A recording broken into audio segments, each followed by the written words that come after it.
Hello, my name is. Welcome to Learn Computing with Daniel Bullen, with me, Daniel Bullen. In this video, I'm going to take you through the iGCSE Computer Science content summary, so the content we would need to cover by each paper in each unit. And the reason for this video is because I had an email from one of my subscribers asking me to do a video like this. So this is where I'm going to deliver for her. So let's get right into it. So the objective is to walk through what you need to know by paper by unit. So we'll start with paper 1 because that's the first one. So in unit 3, the first 3 I'm going to go through: the conversion between binary, denary, and hex, then binary addition, and 2's complement. 3 of those, they're questions that Edexcel have got to ask, which is why you see them every year. If you can get the procedural mastery on those topics, you'll have a fallback position should you fall apart on the other stuff on the day. And then the theory topics is basically copy and paste the mark scheme. That's the one thing I tell my students all the time. It's copy and paste the mark scheme. But with the mathematical stuff, I do those first because they're questions that they've got to ask. And then the theory stuff, remember the core points, it's copy and paste the mark scheme. But the other topics in Unit 3, it's representation of images, sound and text in binary. And we've got data storage and compression. So compression will be like lossy and lossless compression. Then we've got encryption, where you need to know about Vernam cipher, Caesar cipher, Pigpen cipher. I have seen a question on the Pigpen cipher before, and a question on the Vernam cipher. Now in Unit 4, you've got all the hardware stuff, but you've got a lot of software and high-level and low-level programming stuff as well. So these are the topics we will need to know. CPU components, like the arithmetic logic unit, the control unit, the cache, the internal memory. Von Neumann architecture would be the stored program concept and the 5 specialist registers, and then the fetch, decode, execute cycle. And then we also got the CPU performance factors, so that's how many cores there are in a processor, overclocking, clock speed, those factors. Then we need to do different storage devices, like optical, magnetic, and solid state. Then we would also need to know memory, so that'd be your RAM, your ROM, or your virtual memory, to name 3. And then we would need to know logic gates and truth tables. And then we would need to know the systems and application software, and part of the system software is operating systems. So you need to know lots of the different aspects of operating systems, like memory management, process management, file management, to name a few. And you'd also need to know multitasking and the software utilities. And also high-level programming and low-level programming. So high-level programming would be like Python, C#, Java, to low-level programming, machine code. Okay? And then Unit 5 is networks. It's another big one. So we will need to know different types of networks, like LANs, WANs, personal area networks, wireless personal area networks, VPNs, characteristics of each, and where we can use them. We would also need to know about what the different wired and wireless networks. We would need to know some of the network hardware, like routers, switches, and we would also need to know the network data speeds. We would need to know the different network protocols, like TCP/IP, IMAP, POP version 3, hypertext transfer protocol, file transfer protocol, basically loads of different protocols out there. We would also need to know network configurations, so also called topologies. So they might ask you to draw the bus, ring, star, or the mesh. Then we also got communication standards like 3G, all the way to the current 5G, but I wouldn't be surprised if they start featuring in 6G. And then another topic in networks would be security, and also security issues in relation to cloud storage. And then there's also the forms of cyber attacks like brute force attacks, SQL injection, to name a few.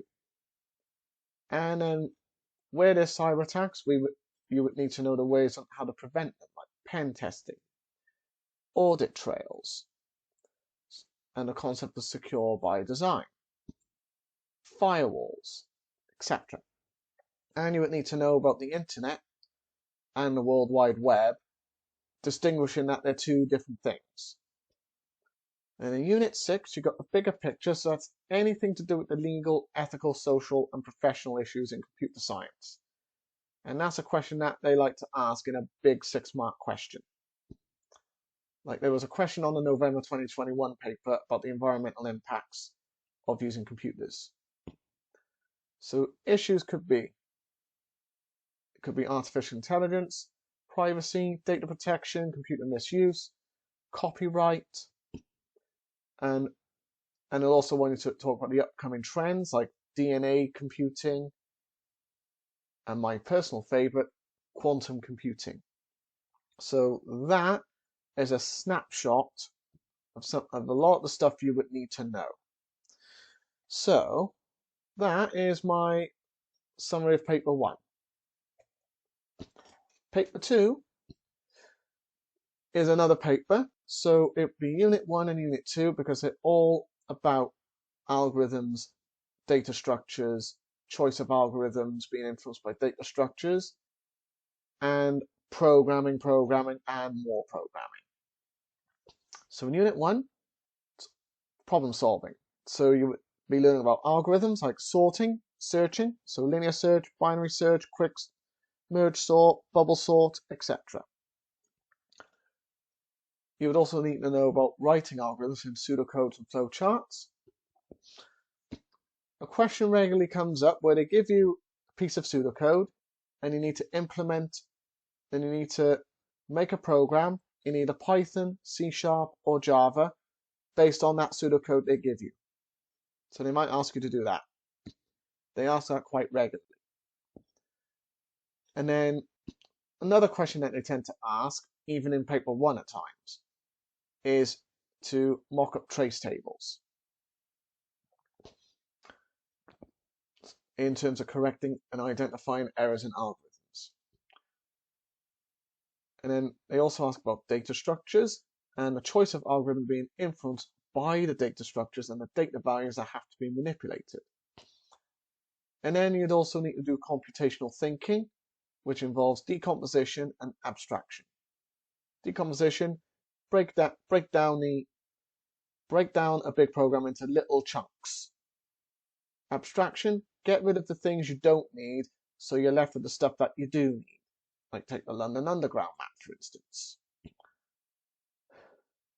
And then Unit 2 is the programming.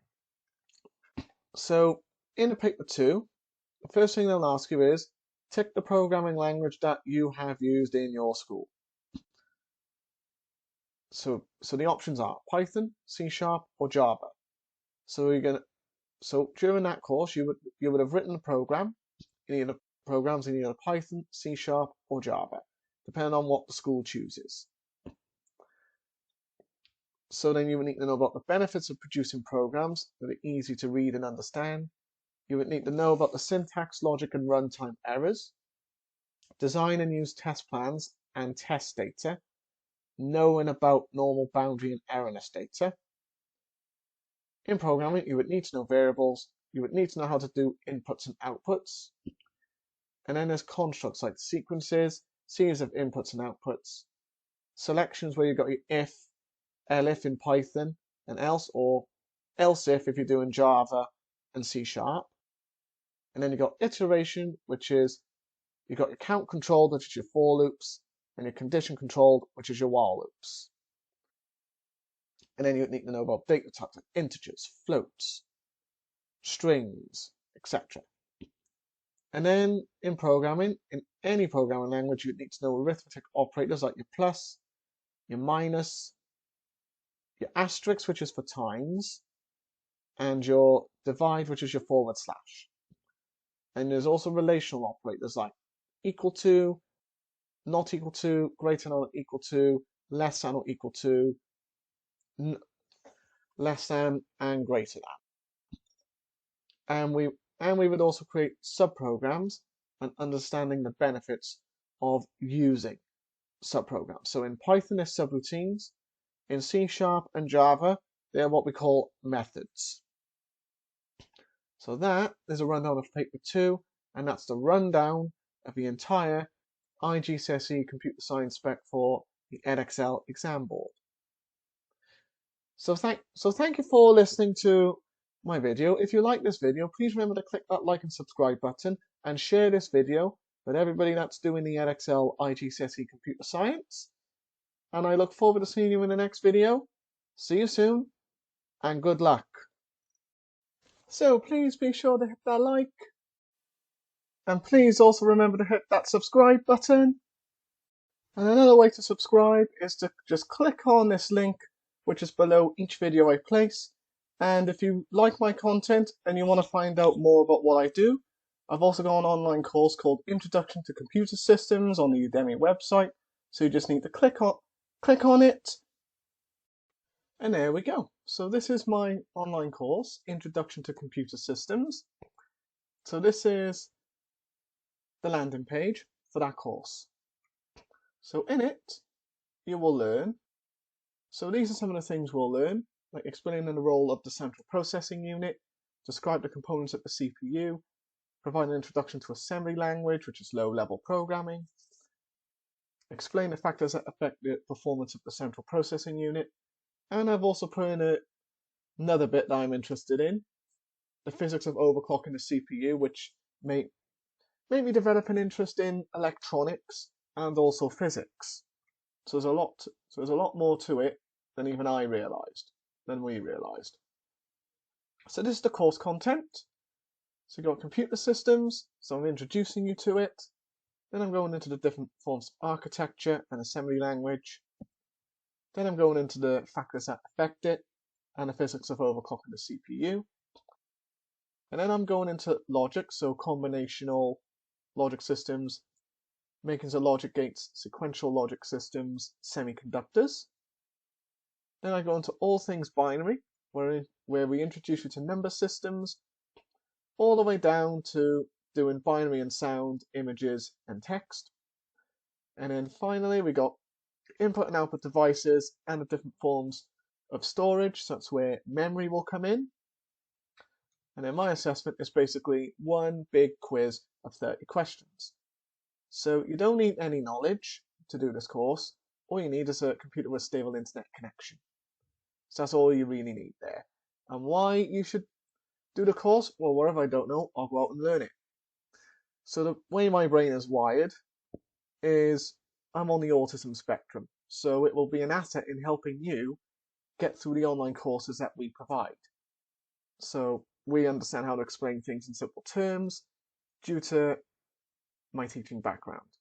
So you could think of us as a real-life version of, say, Sheldon Cooper from Big Bang Theory, minus the rudeness, or a C-3PO, but without the glitches. So I'm on the autism spectrum, so we're on the autism spectrum and have a rough idea on how to talk to them and relate to them. And my teaching style is that style I've crafted and one that works in a way that some people don't get if they only had tuition in the classroom or just want to study the subject a lot more. So this course provides you with the opportunity to go further than you were in the subject that you want to pursue. So those are some of the reasons why you should consider buying this online course, because once you buy it, it's yours for a lifetime. For some of my videos, I will go through programming tasks. So if you want to do these yourself, I have put a Replit link below on my programming videos. So you just click on REPL.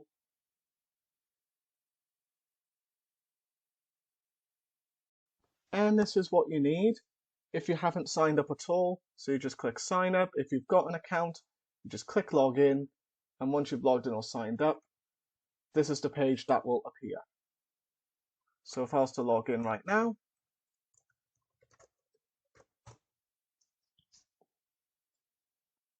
this is the page, so this will appear. So that will be the page there.